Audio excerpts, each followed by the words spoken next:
This is Oilersnation Radio, your one-stop shop for everything Oilers. 1 hour of straight hockey talk with Bagged Milk, Tyler, Liam, Rick, and Dan starts now. Welcome in Oilersnation Radio. It is Friday, August 29th, even though we're all at the golf tournament. We still found time to give you a fresh episode of Oilersnation Radio. So we're releasing this today. Tomorrow today. Yes. We just got in the DeLorean. Yep. And we're doing it. Mm-hmm. Where we're going, we don't need roads. Didn't want to drop it at the same time as, real life and all of that. It would probably just get too messy. So, anyways. I think there's a caveat though. Today is Friday, as we all know.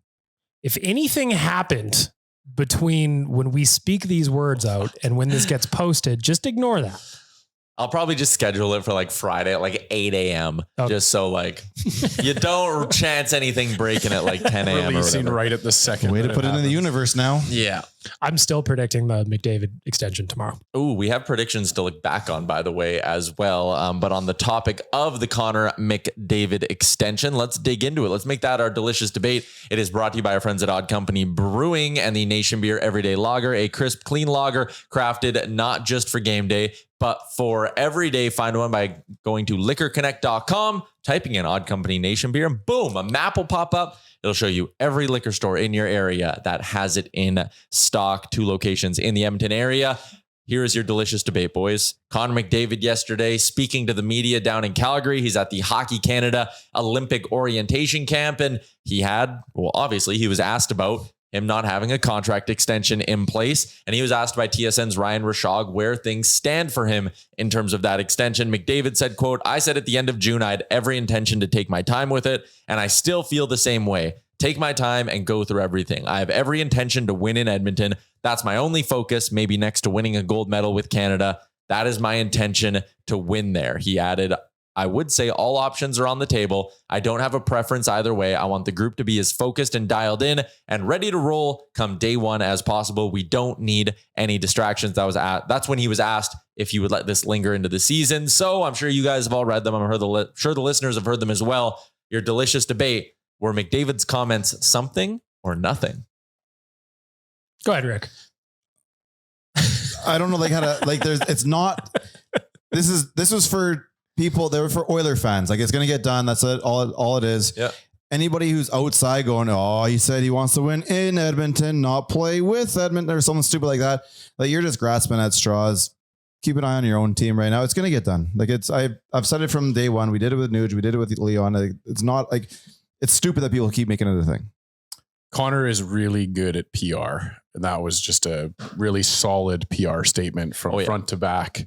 It gives you nothing, yet tells you everything. It says that, he wants to work on it, but that, the powers will make their decisions when they do. And that's it. The way I looked at it was, everybody knows this is still a negotiation. Even though Jeff Jackson on the sheet, the clip that we put out on socials this week, he said it's not much of a negotiation. You don't think that Judd Moldover, Connor's agent, said, "All right, there's going to be microphones in front of your face. Here's what I want you to say." Say this. So he didn't say a damn thing to anybody. Of course he did. So dumb. I just think that everything with Connor, his delivery, just the way he is, his stoic personality, just people take everything for nothing. And then you see the media outlets yesterday. They weren't even publishing the "it's my only focus" part of his quote. No, of course not. So it was much ado about nothing to me. It felt like there were certain people, and this is obviously going to be the case because people love shitting on Edmonton, but there were people who they would have pulled what they wanted out of the McDavid quote either way. McDavid being asked if he'd be okay letting this linger into the season and saying, "I would say all options are on the table. I don't have a preference either way." And then he goes, "I want the group to be as focused and dialed in and ready to roll come day one as possible. We don't need any distractions." The second half of that quote is basically him saying, "I don't want people to be having to answer questions about this during the season." Also, let's live in a world for a second where McDavid goes the other way and says, "Yes, I don't want to have to negotiate in season. I want this deal done by the time the puck drops on October 8th. All the articles are just Oilers now face a deadline to sign Connor McDavid. Yeah, totally. This is no different than him when the Oilers won the golden ticket. Everyone's like, "Oh, look at him. He's upset." Stop it. I actually think it was way noisier last year with Leon. Yeah, it kind of was. And Jeff Jackson talked about that a little bit. And I think part of it was, at least from my perspective, there was a little bit, maybe earlier on in the summer, like a little bit more fear that like, oh, he maybe won't sign. Because you're not sure what 97 is going to do, but you know they want to be together. So the first one, once the first one happens, then it eases up for the second one. And, maybe it's because he's largely viewed as, 1B on the Oilers and Connor's 1A. And it's like, there's at least the storyline of like, maybe Leon wants to make the most amount of money possible and get $17-18 million a year. Okay, well, if Leon would have asked for that, maybe there would have been like a little bit of pause from the Oilers. And also the idea that, maybe Leon wants to go show everyone that he's not just Connor's running mate, that he can do it on his own. All of that, like that all made sense to me. I've yet to seen one theory of Connor leaving Edmonton that actually has like any amount of logic to it. But Eklund has him as an E4 going to LA. Yep. What? Is Eklund still alive? I found that out yesterday. Confirms it. There you go. Yep. He is still kicking. Doesn't forget Google Glass back in the day. I respect it. Man, good for him. You know what? I've been in this business for a long time, and he's been a part of it for a long time. Still doing it. Living somehow. Yep. But yeah, we all sat here last year with the Leon conversation, and I remember saying that as soon as Leon's done, Connor is, in my mind, done for at least part of that conversation or that contract. And then we see what happens therein. But I mean, the fact that this team went back to back Stanley Cup finals. All right. There's nothing question. I'm giving you guys the Eklund article because you deserve it. He starts it by saying, as you know, I don't usually post late at night unless something is up. Well, fans, something is most definitely up. Mm-hmm. He then talks about how sources behind the scenes have listed McDavid to LA as being the most likely scenario by far. He put that in all caps. Should an extension not happen? And Eklund's sources finally are ready to list the pieces that will be coming back to Edmonton. Please give them to me. The Oilers will get Quinton Byfield, Philip Deneau, who he says would help balance Edmonton's lineup and make them deeper down the middle. Oh, I bet you he would.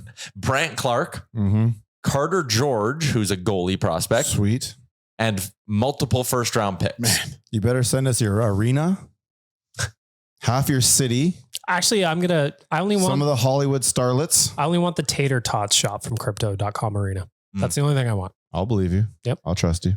So we're all good, right? Like, there was hope. Well, I mean, Byfield's going to really set this as franchise. Soon as Eklund says E4 going one way, I'm real confident on things going my way. Second player. I was really hopeful that McDavid would have signed this in July, and there'd be a bit more of like a, before he goes out and does all his summer stuff. He doesn't want this looming, and like they would have hammered it out on July 5th. That would have been great, and it would have definitely shut up a lot of people. But there's still like, there are no nerves at all that like this isn't going to get done by the end of September at the latest. I think it'll get done by the middle of September at the latest. Or at the golf tournament.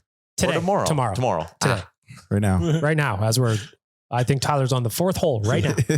Should we do, maybe we should just prep for it. Let's do a couple hypotheticals. Okay. So we woke up this morning, everybody, and Connor McDavid signed a 4-year deal with the Oilers. Are you at all nervous that he only committed for 4 years, BM? Not at all nervous. I think that's a maximization of his potential earnings.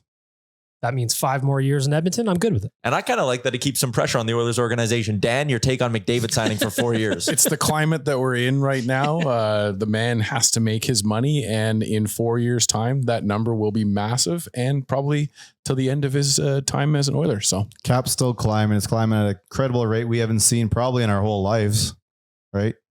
He's not going to sign an 8. You're going to lose a lot of money this way. Do it 4 now. Do it another 4 afterwards. And slowly watch the Maple Leaf fans delve into their depression.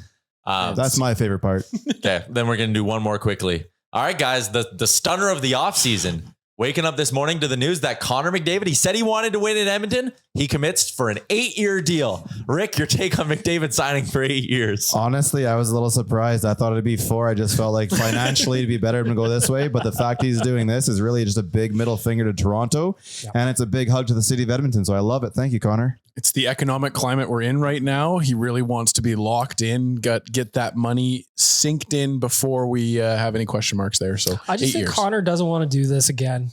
You know, he doesn't like the tension on something like a contract negotiation. He just wanted to lock it in, and now he can focus on winning. Congrats, Connor. All right, there you go. You're very rich. Whoa, what about yours? Oh, me. I love that this shuts up everyone in hockey media who had their little conspiracy theories that he was going to go to this place or that place, or that he wasn't going to be in Edmonton. This is awesome. The level of commitment from McDavid and Draisaitl, and you can even go to Ryan Nugent-Hopkins. It shows that Edmonton is a great place to play hockey. There you go. There's our mock Connor McDavid contract reactions. And to be fair, should we do it if he does go to LA? Yeah, just a quick around the horn. So we hate Connor McDavid. Oh no. There you go, boys. That is our delicious debate. Anything? Did I miss anything on the McDavid contract front there? I don't think so. I did think it was funny. He a little barb at Rashog for not even asking an Olympic question first. Yeah. He's like, come on, not even a softball? Like, not even like how excited are you to sit next to Sidney Crosby? Also, the fact that they're doing this orientation camp, but not going on the ice at all. So they just, what are they like sitting in boardrooms and golfing? Like, I did see they were golfing. Yes. Yeah, you get some fucking little team bonding content. Mm-hmm. Little team bonding. Nice. But like, then that's literally all this is, right? 100%. But like, for some of the guys, God bless him, Ryan Nugent-Hopkins, who like, he's not going to make the Olympic team in all likelihood. Yep.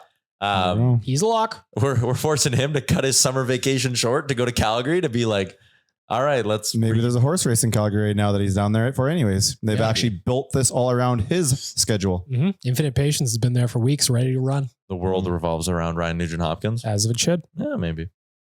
All right. There you go.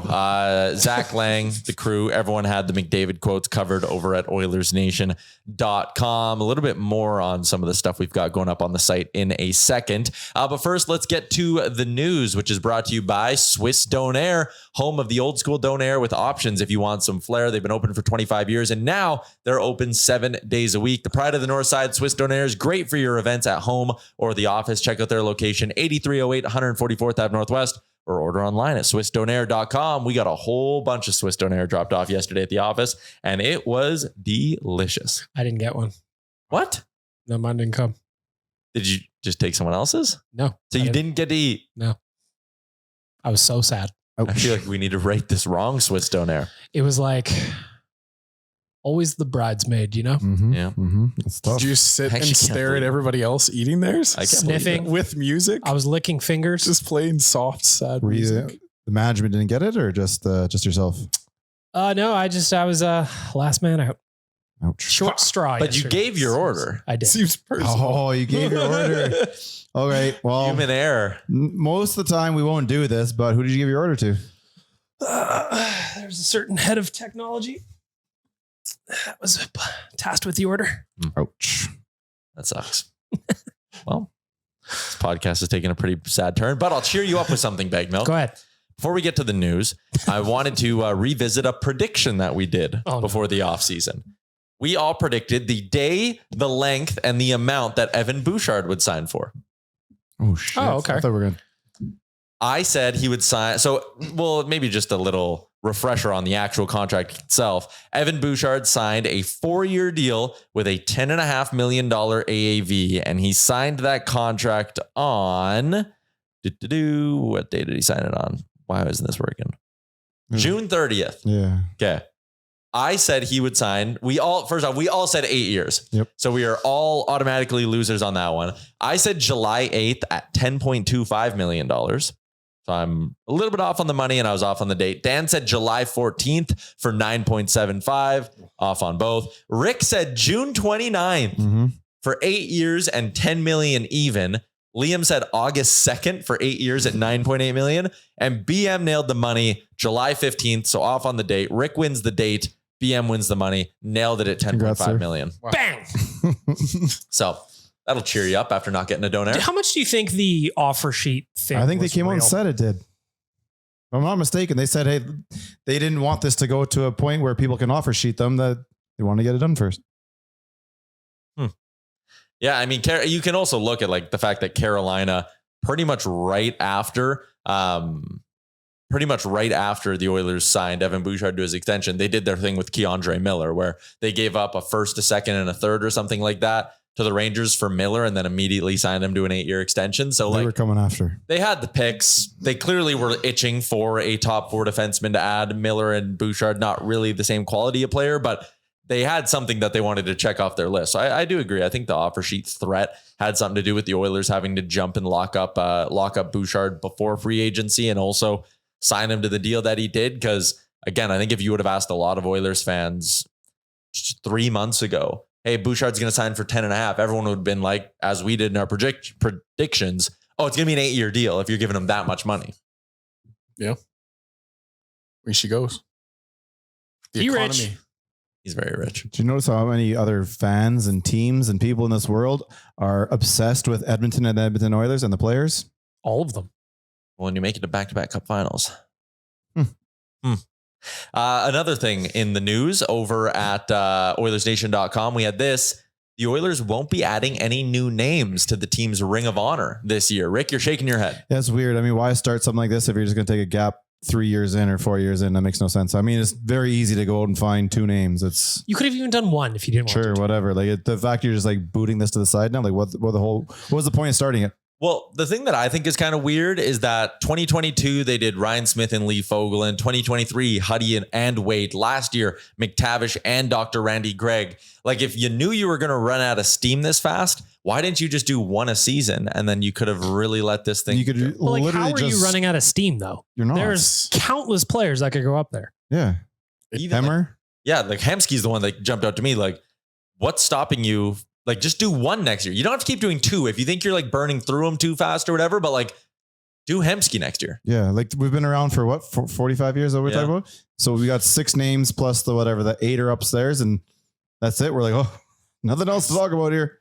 It's so typically Oilers, but like, I don't know, like to just half-ass something like this is frustrating to me as a fan. That's the thing though. They don't normally half-ass these things. They usually go like all out on these things. It's incredible. Normally what they do is why they're just booting it to the side right now makes no sense to me. I liked when Gretz strode Are around. you talking more about like starting something, Yes. excitement, hype, Yeah, announcement, like Flex the Dog? Where'd Flex the Dog go? Yes, Even Flex popped out. the band, the marching band. They're around every damn They're game. around now, but that was a thing that they were trying to make happen. I love for the a marching while. band. They're everywhere. Parade and shit. They're up in the They do their little thing. bits They still, walk. I guess like commitment to the bit. And I mean, and we've said it, and Oiler fans, like put it to a vote for Oiler fans then. Like the fans love their old guys and love the players that maybe didn't get the same amount of heyday and paper cuts that somebody like a Hemsky did. But just like each of us in this podcast and everybody listening to this has like some former Oiler that they could think of that deserves an honor like this that they're never going to see a Hall of Fame for. Like, there's so many you could do. And you Alex don't even- Hemsky's there. You don't even talk players. There's like builders and coaches and stuff too. You can go back far enough with. Yeah, you could do, That's a good point. Kelly Bookberger was a captain. He could be a potential name for somebody. Like, I'm just looking through the And all-time Doug scorers Waite's list. still there. And you can. Well, I guess no. Cujo wasn't here long enough. Look, if you Coaches sat are down in an hour at a big boardroom table with all the players' names there, all the coaches, all the builders and whatnot, you can easily put together the next decade sure. worth. Because like Alex Hemsky, we brought up him. 11th all-time in Oilers scoring. Easy. Mhm. He's not going to go up in the rafters. Put him on the Ring of Honor. Yeah. He was the only reason to watch that team for years. And he took a lot of punishment while he was at it. Boris Mironov. I love Bobo. There's a guy that to me just, again, We have to Never look and gonna- see how long he was actually here for. Because like Yeah. the same thing with the Cujo. I'm like, That's fair. Cujo, oh wait, no, he was really not here very People long. wouldn't like it, but I would put Sean Horkoff there. So would I. Yeah, Todd I'd Marchand. that one day. He Yeah, was a Dottie. solid Oiler. He was a captain. He was an ambassador for the team. He was so well spoken. He loved the city. Like, We have our, not to spoil anything, but like we have our top 100 Oilers that we're working Yes. on the site right now. And we used Brownlee's rankings from 10 years ago. Then Coombsy, Zach, myself, Liam, BM, and I believe Greg are all chipped in. And we found like our aggregate score. Like Alex Hemsky is as well. But Sean Horkoff is like comfortably in the top 20. Yep. Like he deserves to be in there. And on that note, we're starting that countdown now at the site. We are, I think, 10, 11 names in right now. 92 up. Willie Lindstrom this morning. Willie Lindstrom just went up this morning. Yes, because later on today, it was Willie Lindstrom. So Mark Lamb was 100. Brian Marchment was 99. Kent Nilsson was 97 or Which 98. made people mad for some reason. Really? The Kent Nilsson one did. Why? Probably an old guys. They want him maybe a little bit higher. I think he was wasn't he the Magic Man or something? Yeah, he was a Rat, wasn't he? Or was that Keith? No, that's Ken Linsman. Yeah. That's Right. Kent Sorry. Nilsson. Sorry. Robert's father. Well, the thing with Kent Nielsen is that he was very good on that one cup run, 86, 87, but he only played here that one season and he was a deadline pickup. I think of the Flames when I think of him. Those are the things that when I said you had to like sit there and look at what they've actually done because they're big names. You're like, oh, that guy. Yeah. You're like, no, he was there for one season. You're Like Miroslav Shatang. Right. And it's kind of like I went and did my own top 100 ranking to submit it in, like balancing how long they were here, how impactful were they? It's so hard. How do you value a guy who is here? So like a good example is like Kent Nielsen, then it goes Dean McCammon, then it goes Ladislav Schmid, who's ahead of him. So like Kent Nielsen won a cup, was here for basically half a season, had a great playoffs, like short-term, impactful, won a Stanley. It's Laddie like Schmid, decade of darkness. Is it his fault he was here for bad teams? No, but he played really meaningful minutes in those 10 years, like relatively speaking. like Chris Pronger is a guy who's firmly in the list. Yeah. It has to be. He was only here 1 year. Yeah. But like, how are you not building this list without him? You can't. But it was so hard, man. Like when I was putting my version of it together, I just had like a Google sheet open with the rows 1 to 100. I just sat there staring at it. I'm like, all right, Gretzky. Okay. Connor. All right.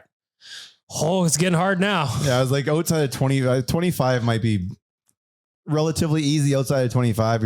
When you get into 75 to 100, you start bringing up names like you just brought up. Because then I would be Good like work, going boys. through it, and then I like a name that stuck out that I didn't have on my list at first. I'm like, oh fuck, how could I not have? It was Bernie Nichols. How could I not have Bernie Nichols on the list? Where then- he was scoring 50 goals here when he was here. Yeah. How long was he? He was only here for like 2 or 3 years though. Yeah, And I think the number would surprise people of like, there's only been just over 12,500. There's only been just over 600 Oilers in the history of the team. Like to pick the top 100, 1 out of every 6 players who have ever taken a shift for this organization are on the list. going to be on this list. So like when people maybe raise an eyebrow at like a Laddie Schmid or whatever, I don't know. Is Rolison on that list? Oh, Yes. yeah. Oh yeah. Rolson's And that's pretty high another up. example of a guy that had one good season. Yeah. And arguably Well, not even really massive one good season. playoff run. Then he had a decent 1 or 2 years, and they went. We'll go. You wanted a Harvey Bullens 2-year and- deal, and then No, we'll take the 4-year for the guy who's older and more injured. But what about a guy like Rem Murray? He's definitely there. Yeah, you'd be Yeah. on it. Yeah. I'd have. That's what. But I mean, I'd be like, quoting him in like the 50s, 60s. I'd say He's I a don't guy really I'd know. put on my Ring of Honor. I would. That'd be down the road, I think. Rolly? No, Rem Murray. Oh, Red Murray. Rem the Gem. It's like Marty Reisner. Zdeno Seager. I have his autograph Hey, on, just looking on a at old program names. somewhere. The I'm early not looking 90s. at anything, Rick. This is all in my your, brain. yeah, looking in your brain. I'm searching the archives. Pokey Reddick. Yeah. The other name, so today's Willie Lindstrom. Tomorrow, I got to write this one, is Sheldon Surrey. So he comes in right around the 90 mark, or 91, I should say. That was an interesting one to write because, like, I do remember the day they signed Surrey. I remember being really excited, but I also kind of forgot how nasty that got at the end. And the war of words in the media was crazy. You get to find out if you're a team guy or if you're a player guy in that debate. Hey, dude in the hospital bed. The fuck, man, get back out there. Yeah.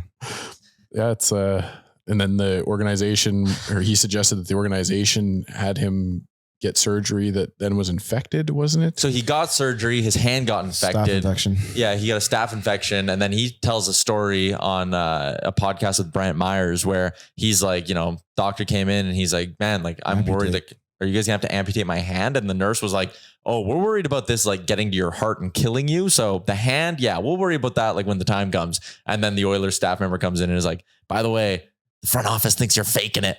And it's like, what? One Is that a second. real doctor's note? Yeah, If I doctor's remember- like, you might die. If I remember correctly, he also wrote like a pretty lengthy firsthand account in the Players Tribune a long time ago. I believe so. Yeah, I think you're right. Yeah. So I wrote the Surrey one, super interesting because his one season here, he finished second in goal scoring amongst defensemen, like his one healthy season. He had a big year. Like he was still really good. Yeah. And that's just the Last injuries game, killed him. Mhm. Yeah.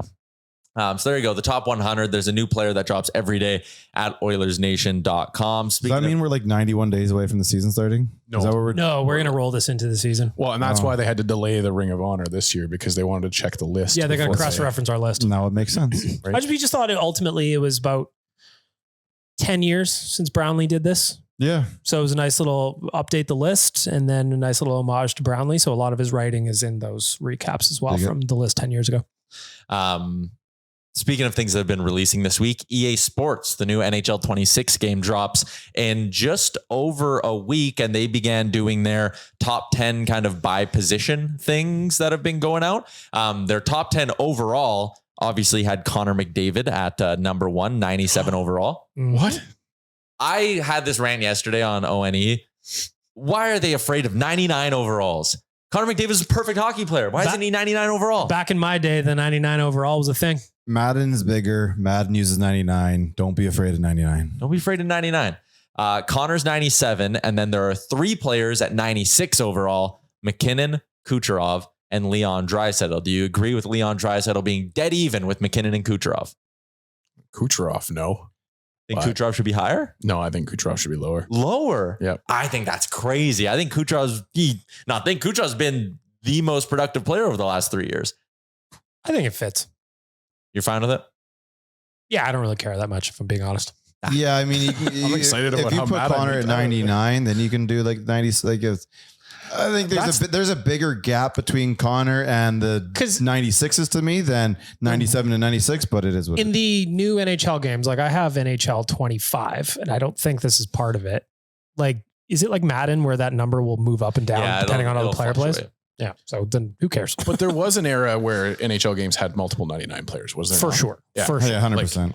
1,000%. I specifically remember the Detroit Red Wings being a team that had like a bunch of 99s. So I wrote about this yesterday for the site. So it was the 3 that Tyler mentioned were tied at 96. Then it was Alex Barkov at 95, Sid, Jack Eichel, and Austin Matthews at 94, Jack Hughes 93, Braden Point 92, Mark Scheifele rounds out the top 10 at 91. I think though there was 8 players tied at 91 with Mark Scheifele. So they also did they did it positionally too, like right defenseman, left defenseman, all that stuff. For right defenseman, Evan Bouchard was tied for 4th. So you had Makar at 95 overall, Adam Fox at 90, Charlie McAvoy at 89, then Bouchard, Parayko, Moritz Seider, Dougie Hamilton, John Carlson, Noah Dobson, and Drew Doughty were all tied at 88. You know what's wild about that? Where's Quinn Hughes? Quinn Hughes is on the left defenseman side. Oh. So he's 95 on that side. Because I was like, what? Yeah. But that's where the rating is broken, because like, why are those guys in the 80s while the rest of the forwards are up in the 90s? And Evan Bouchard being rated the same as like Noah Dobson and Dougie Hamilton is insane. Evan Bouchard has a lower rating in this game than Jake Sanderson. I'm here to stand up for Evan Bouchard. He should be 90 something. Defensemen get nerfed in that game because of the rating issue where they have to try and find tiers of the forwards. And like, to be fair to most defensemen, they aren't at the same level as a McDavid, a McKinnon, Draisaitl level. I would say Makar is. I would argue that Makar is right in there. So that makes sense. But to have Bouchard in that group at 89 I think that's Fox where you is a start little to beat high. yourself up. Fox is definitely a little high. He had one big year.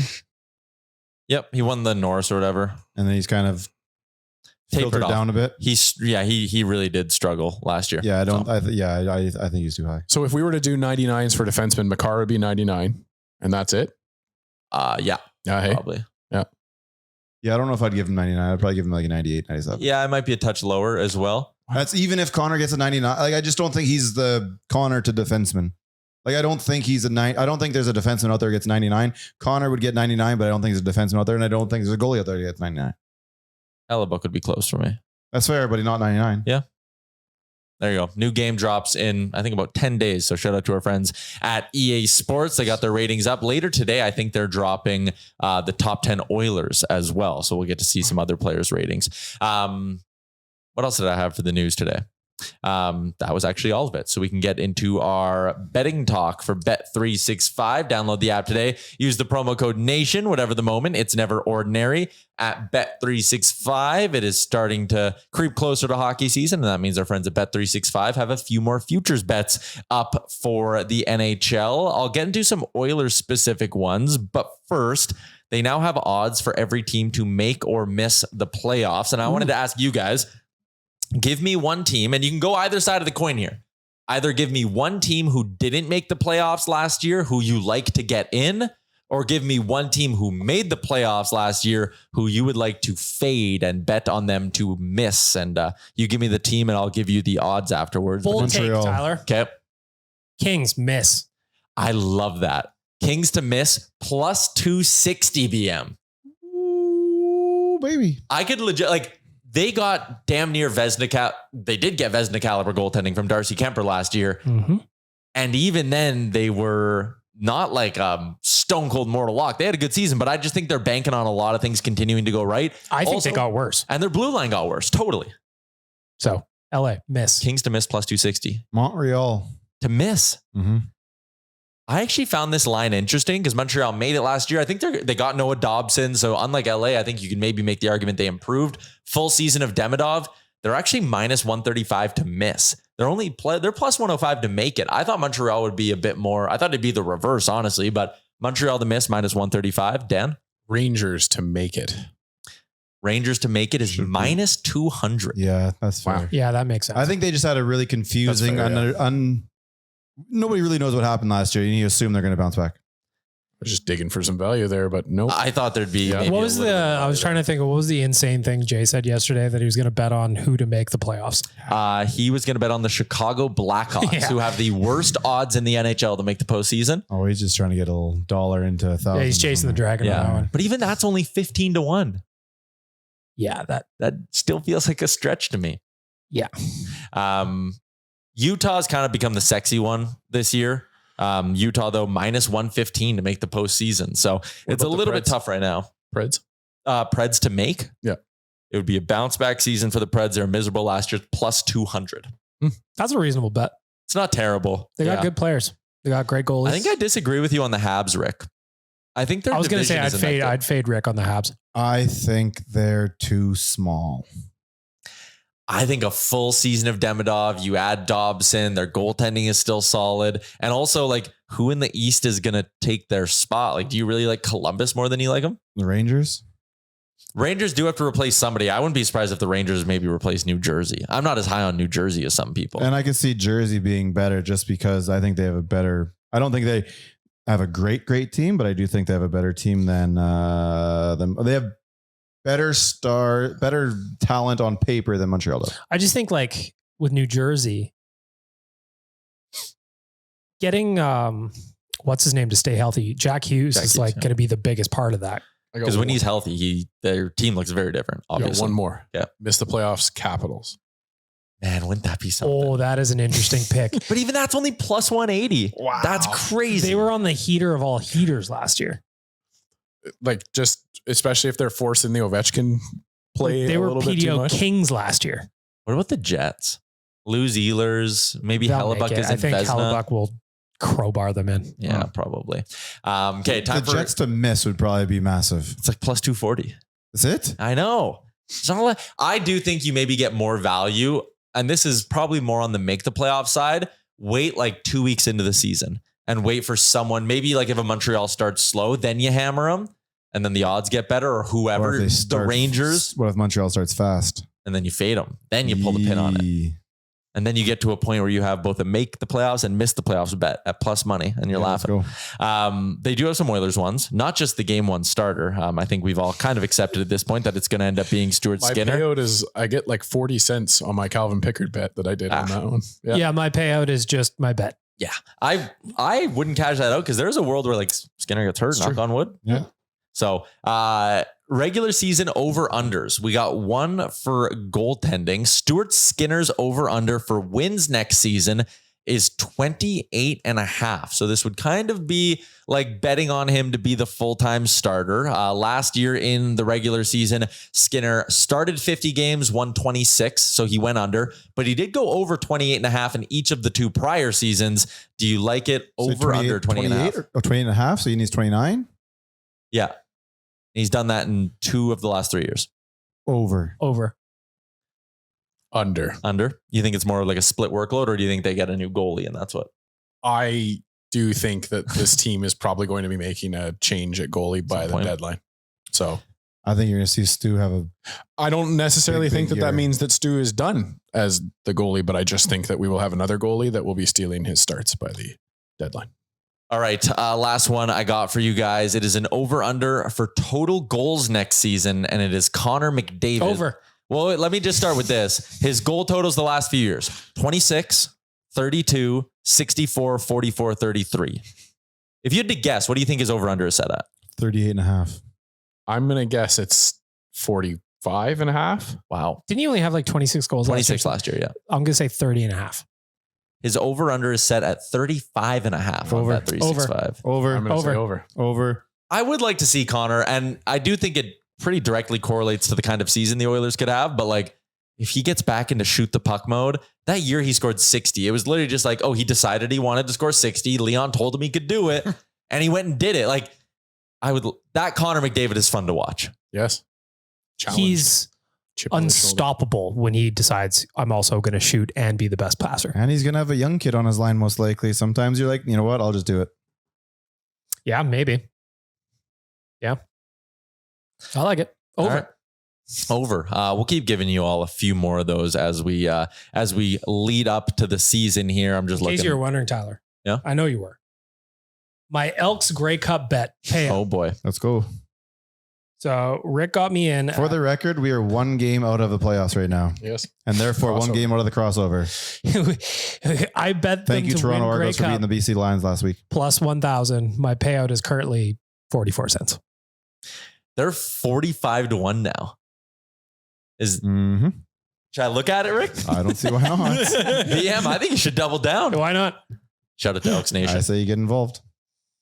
45-1. I also Look, just this next 2 games are massive, right? They're the Labor Day Classic. Mhm. It's Edmonton, Calgary. Anything can happen. It's going to be a big one. Let's see what happens, man. I This also team's wanna, better than the record. I also want to thank Bet365. They've been very generous with the Jays with me lately. It's been good living. I paid off my entire trip to Minneapolis. Tickets, hotels, courtesy of Bet365. Well So done. thank you. It's one of those ones where Dude, you sent me one the other day. And he's like 2 outs in the bottom of the first. He's like, I hit this one.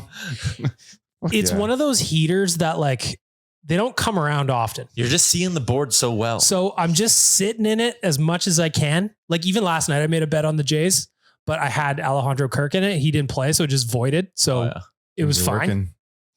Yeah, that bump It's on just- his hand is crazy. Oh man, it was a goose egg. Then he gets the pinch hit single last night. Yeah, and he's like, oh, I can still play. Yep. It's just one of those runs where it's like a magical moment in time because I know the pendulum's going to swing the other way, It's called the but NFL just season. right now, it's beautiful. Don't forget Monday, 11:10 for the Jays and 4:00 for the Labor Day Classic. Don't got to do a damn Little thing. parlay maybe. Get some food. That's a great Monday. Get a spot on the couch. 11 a.m. Jays. I Cool. love an 11 a.m. game, especially on a day off. It's wonderful. So good. So good. Okay. Let's keep cruising along. It is a Friday edition of the show, which means we're going to get to Ask the Idiots, which is brought to you by the Nation Vacation. It's back for next season. And this time we're staying north of the border. Edmonton versus Vancouver, right in Vancouver. Join the Nation crew October 25th to 27th for a weekend full of hockey, good times, and Nation vibes. You can snag your own room if you want a little peace. You can do single occupancy starting at $16.99. That gets you your flights, your hotel, access to our exclusive watch party, and tickets to Edmonton and Vancouver on a Sunday night. Double occupancy starts at $12.99 per person. We also have non-flight packages that start at $900 and the experience-only package, which gets you into the watch party. So this is basically if you live in Vancouver, gets you into the watch party and tickets to the game. That starts at $220. Shout out to our friends at Expedia Cruises. head to nationgear.ca to get yourself in because BM, this thing is like moving. It's like, it's half sold out. Yeah. So if you want to come to Vancouver with us, like do it now, do it yesterday, because you're going to miss out. Great way to kick off the new season. BM, you have our Ask the Idiots questions. Yep. And we got so like I said, Tyler's hosting today because I was in meetings, so I wasn't necessarily prepared. So I'm diving into the weird folder today. Sick. So these are going to be odd. I admit that, but we're going to do our best. I like you've just been holding on to these weird ones. Like, put that in the outs. Put that one in the pile. Tyler, I'm sure if you think of an ice cream truck, you can imagine the song that plays from the ice cream truck. Yeah. What is the worst song you could possibly hear coming from an ice cream truck?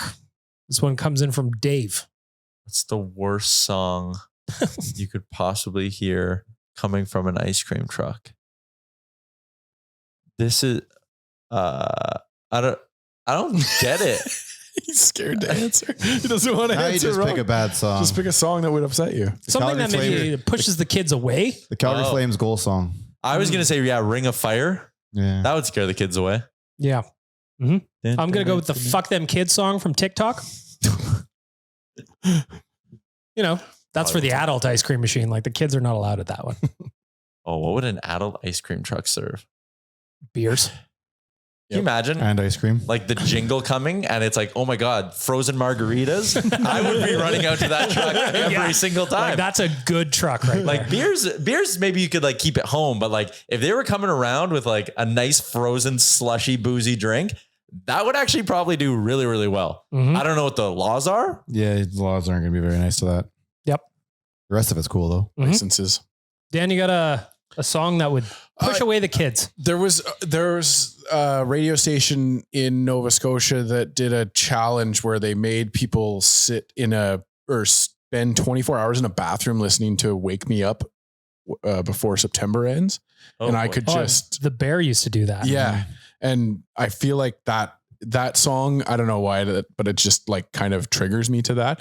But I also think it would be really funny to have like a ice cream truck driving around with Break Stuff by Limp Bizkit, just like threatening the neighborhood that they might cut your face off. A horror movie song. Or a horror movie song would be. That's a good Like one. I was thinking Jaws. I was like, I don't know if Jaws is going to scare them off, but there's a couple. The Halloween theme. Yeah. And Michael Myers is just sitting there. Yeah. All right. You know what? Maybe I don't need ice cream. Or today. the ice cream man is Michael Myers. That's a spooky truck.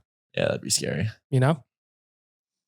Oh God, some of these are so bad. Which nation staffer, Dan, do you think could live longest in the office without anyone noticing they're here? Man, like we wouldn't know that they lived here. Yeah. But we worked with them still. Yep. Oof. I'll start off. Yeah. Aaron Bordato. He's here late so often that if he lived in the studio upstairs, I don't think people would notice. No. I was going to say Jay just because he's usually the first one in every day. So like there wouldn't be that like someone shows up and I was like, whoa, why is Jay here? I'm going to say Zach just because he's always here and I don't realize he's here until he like walks out of that room. That's fair. I think Wanye does live here currently, doesn't he? He might. I thought he was down in the basement in that extra room. Mm-hmm. Yeah. So Wanye would be my answer. It's fair.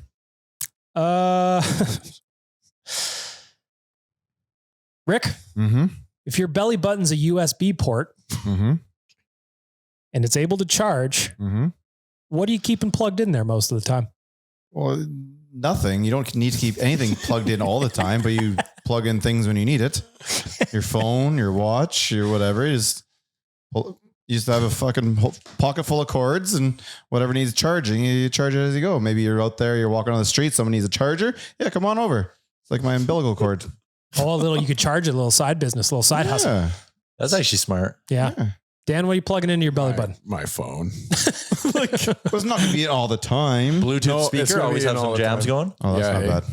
I like the Bluetooth speaker. Yeah, because then you can have your own entrance music. I just think I would always have my iPad in, just watching things going around. Yeah, it would be funny to have like your iPad in your shirt and you could just have like logos. Yeah. Movies playing. Oilers question. Ooh. Tyler, Who is the most underrated Oiler since you became a fan?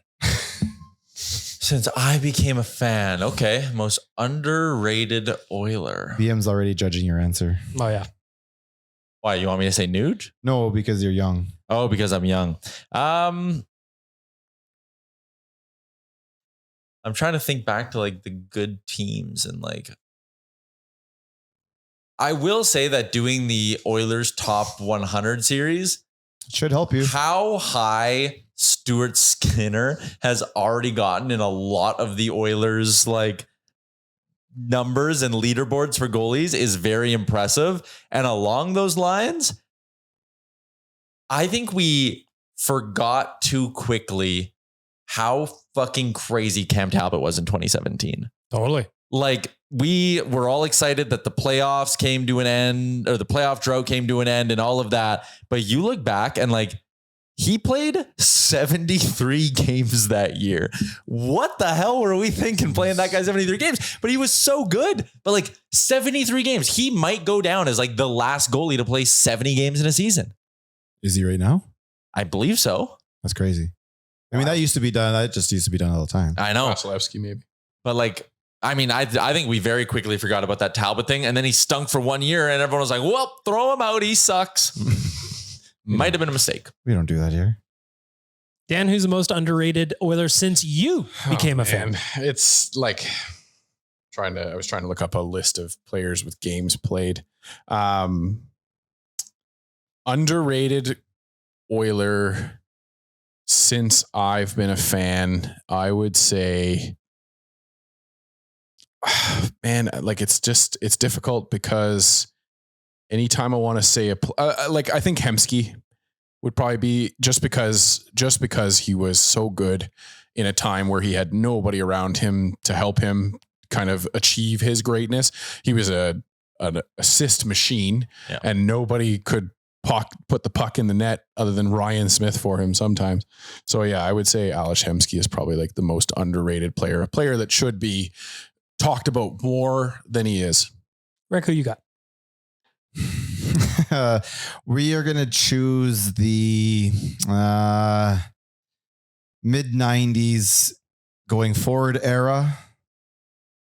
And my guy is going to be Todd Marchand. I mean, I have pockets and pockets of guys right now, but yeah. So from that era, we'll go with Todd Marchand. I think what he did on the team was very impressive. I'm just going to go with the first name that popped into my head, and that was Dustin Penner. Because he was like an offer sheet guy, and like there was the Mac T quotes, but like he took that contract as a finish line. In 304 games with the Oilers, he had 93 goals, 93 assists for 186 points. Like that's a pretty productive player. And the only time you saw anger out of him is when someone was messing with Hemsky.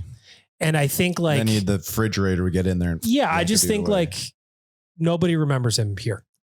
They remember him in a negative way when he shouldn't be.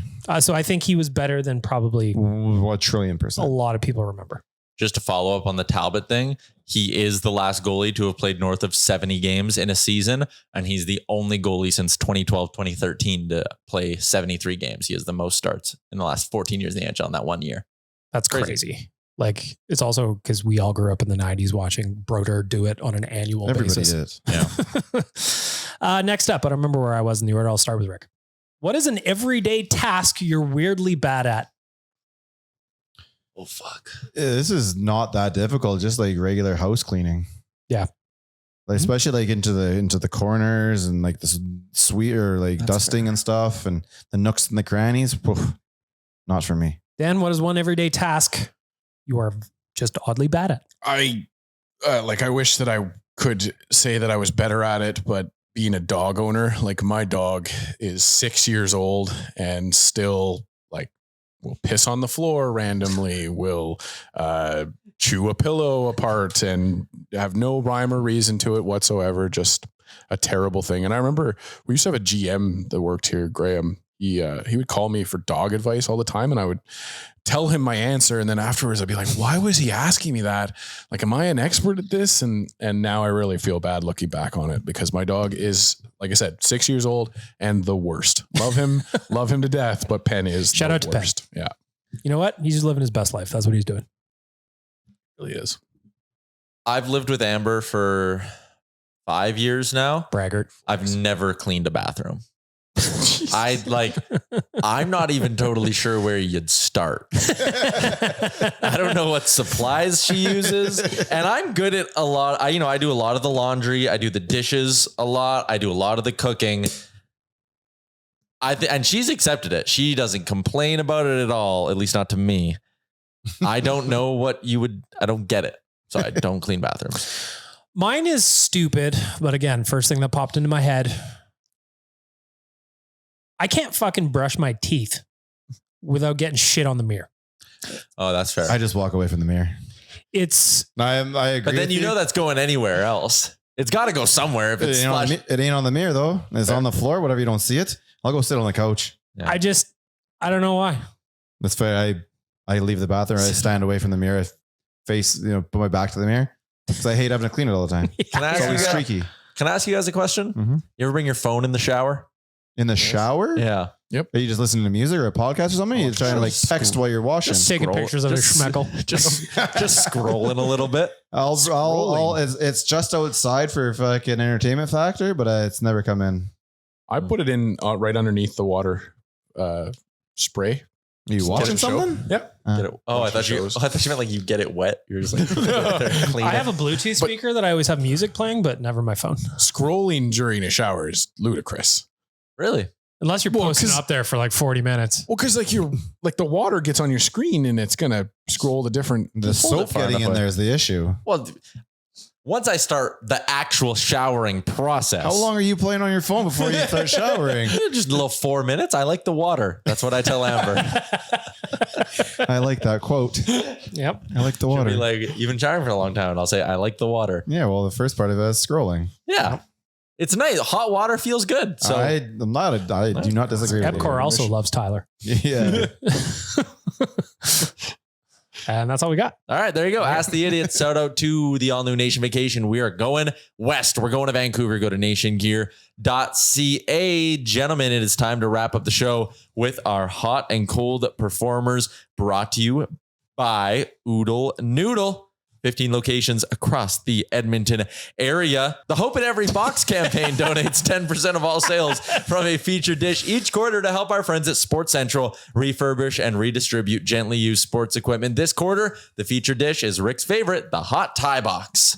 Let's go. Rick's been eating and donating for the entire quarter, and so can you. Find them one of their locations in Edmonton. As we always do, we start with our veggies, our cold performer of the week. Rick, I'm coming to you first. Football starts today. It is college football, which I think is getting more and more popular in Canada. Now, I want everyone to sit down on their couch, turn on their television, go to their channel guide, and tell me what you can find. There's 17 games on today. Tell me what you can find. None? There's one, maybe two, because you go to the Big Ten Network, if you have the Big Ten Network. This I will also take into college, like Canadian CIA, because of that too, you can never find. Yeah.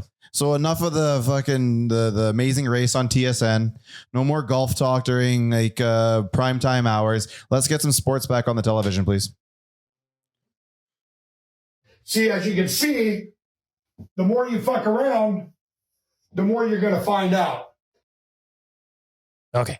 All right. BM, your cold performer of the week. Again, we've done this so many times on this podcast, but the road construction in the city right now Getting worse. makes getting around the city so frustrating. If you're over by West Ed, best of luck to you. The LRT going in, it'll be great when it's done, but right now, my word. 2037. My word. Did I turn the speakers down? Yeah, you definitely didn't do anything. Crank that bad boy. I did turn it down. That's backwards for you, right? All right, Nick. Dan. Well, my cold performer of the week is that it's not a buy one, get one. I'm just joking. Yeah, hand up. That's on me. Mine is going to go out to the U.S. national TV games schedule for leaving off Calgary, Ottawa, Vancouver, and the Canadians and the Jets. Just to me, it's ridiculous. But everybody besides us in Toronto? The U.S. Yeah, we get 16 games, which is the second most of any team in in any market in the US or Canada. The Leafs get 14. You know who does get 17 though? It is the Columbus. Boston Bruins. Oh. The Boston Bruins that are rebuilding and are horrendous, as well as the Pittsburgh Penguins, who get 16 national broadcast games and who are very obviously in their Still own have rebuild. big players on each of those teams. Ridiculous to me to leave the Winnipeg Jets out on top of the other Canadian teams, but the U.S. national broadcast television You got to fly into Winnipeg, dude. gets my cold performer of the week. Are you thrilled? I'm not. My cold performer of the week. I finally got around to watching Happy Gilmore 2. Anyone who went online and said it was the worst movie ever or trashed it, what were you expecting?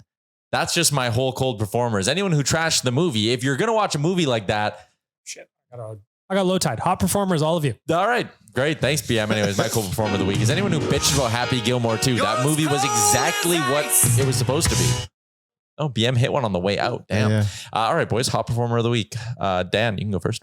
Mine is going to go out to Yeg Pride Fest 2025. There on Saturday. Went to my first ever Pride Parade, which was the first in the city in 7 years. Was a wonderful time. Great to see all of the city out and everybody just having a great time.